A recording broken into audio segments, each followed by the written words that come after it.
Bom, agora a gente vai aprender a interpolar meios geométricos. É o objetivo dessa aula, tá? Aprender a interpolar meios geométricos. Então vamos lá. Primeiro, o que é interpolação geométrica?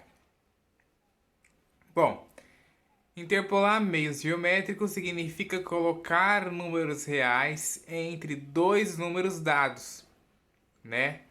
De tal forma que a sequência formada por todos esses números seja uma PG.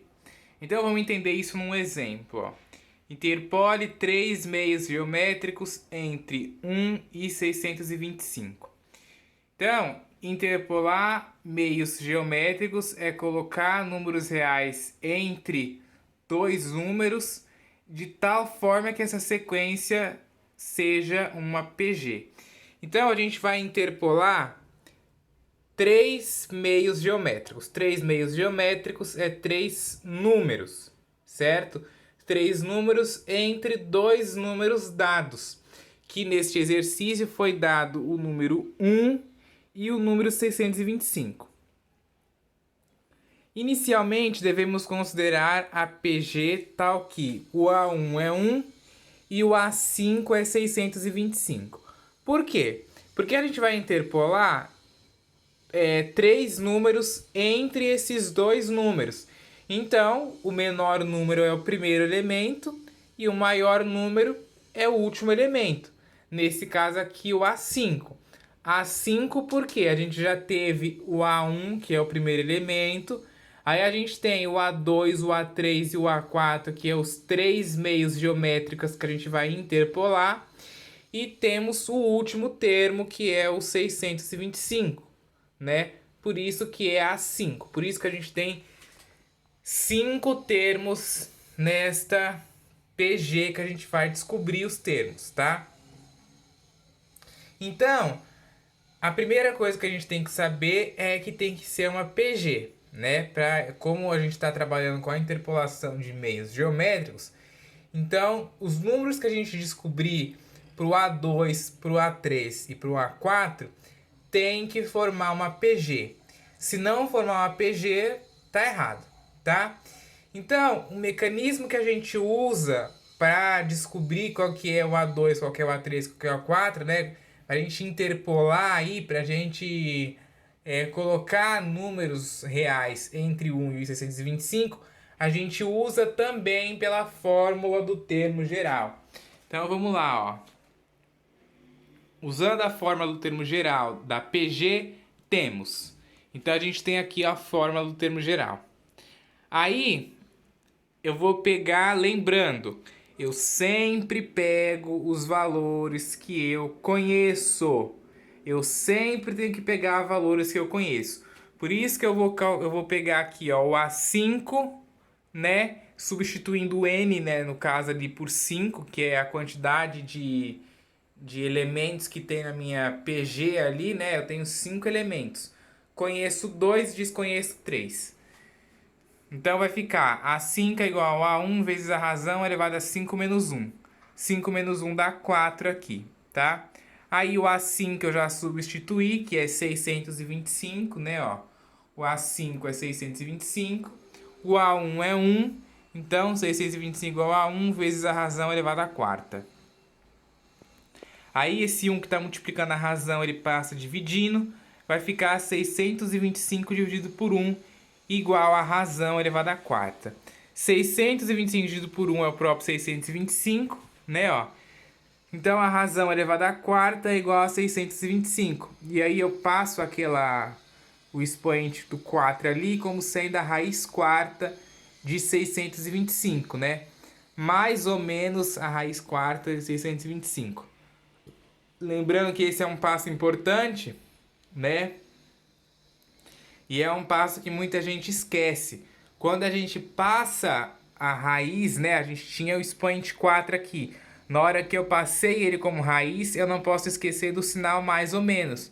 Porque as raízes, a raiz quadrada, cúbica, a raiz quarta, a quinta, assumem valores tanto positivo quanto negativo. Certo? Então não posso esquecer de colocar sempre ali o mais ou menos. Então, nesse caso, temos que a razão é 5 ou menos 5. Ah, mas por que a razão é 5 ou menos 5? Porque é o valor da raiz quarta de 625. A raiz quarta de 625 é 5. Por quê? Porque 5 vezes 5 vezes 5 vezes 5, 4 vezes dá 625, certo? Lembrando que é assim que a gente calcula raiz, né? A raiz quadrada é um número que vezes ele mesmo duas vezes dá o número que está na raiz. A raiz quarta é o número que vezes ele mesmo 4 vezes dá o número que está na raiz. Que nesse caso aqui é o 5. Então a minha razão vai ser 5 ou menos 5, né? Porque assume os valores tanto positivo quanto o valor negativo também, tá? Não pode esquecer disso, senão já dá errado o resultado daí, tá? E aí, portanto, a gente vai ter duas sequências possíveis. Uma sequência para razão igual a 5 e uma sequência para razão igual a menos 5. Vamos primeiro aqui na sequência da razão igual a 5. A gente tem ali o primeiro termo, que a gente conhece, né, ó, que vale 1. E eu obtenho os próximos termos fazendo a multiplicação do termo pela razão, né? Então, o A1, né, quer dizer, desculpa, o A1 eu já conheço, que é 1, né, que o próprio exercício deu. Então, o A2 é igual ao A1 vezes a razão. 1 vezes 5, 5. Depois eu vou continuar a obter os próximos termos, eu vou multiplicando sempre pela razão. 5 vezes 5 dá 25, 25 vezes 5 dá 125, 125 vezes 5 dá 625, certo? Então, isso aqui é uma PG crescente, né? Ela é crescente porque a minha razão é 5 e o A1 é maior do que 0, que é uma das condições para a minha PG ser crescente, tá? Então, quando a minha razão for igual a 5, é essa PG que eu vou ter ali, ó. A1, 5, 25, 125 e 625. E ela é uma PG crescente. E aqui, ó, quando a razão for igual a menos 5, a gente vai ter o primeiro termo sendo 1 também, né? Porque é o termo que está ali, né? Ó, o primeiro termo é 1. Aí eu pego o termo, o próximo, né? O A2 aqui é o A1 vezes a razão. O A1 é 1, 1 vezes menos 5 dá menos 5. E os próximos termos eu vou obtendo multiplicando sempre pela razão, né? Então eu vou ter aqui menos 5 vezes menos 5 dá mais 25.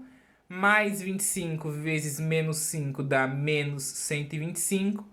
Menos 125 vezes menos 5 dá mais 625, né? E aí lá daquelas condições, como a nossa razão aqui dá menos 5, toda vez que a razão de uma PG for negativa, a PGE é alternante. O que significa que a PG é alternante? Que a PG tem valores positivos e negativos. Ela cresce e decresce ao mesmo tempo. Se você observar, ó, ela tem um valor positivo que está crescendo, ó, 1, 25, 625. E tem o valor negativo que está decrescendo, ó. Ela tinha 5, aqui é menos 125. Está decrescendo mais, o lado negativo está decrescendo e o lado positivo está crescendo, tá? E na PG crescente aqui é nítido a gente ver também que ela cresce, né? 1, 5, 25, 125, 625, tá? Então, interpolar meios geométricos é isso. É a gente identificar, né? É a gente colocar números reais entre os dois números dados, né? Sempre vai ser dados dois números. Só que a gente tem que colocar esses números de tal forma com que eles dê uma PG. Se esses números, por exemplo, se a gente tivesse feito tudo isso aqui e esses números que a gente achou aqui não se caracterizasse uma PG, estava errado. Não é uma interpolação geométrica quando isso não acontece, certo?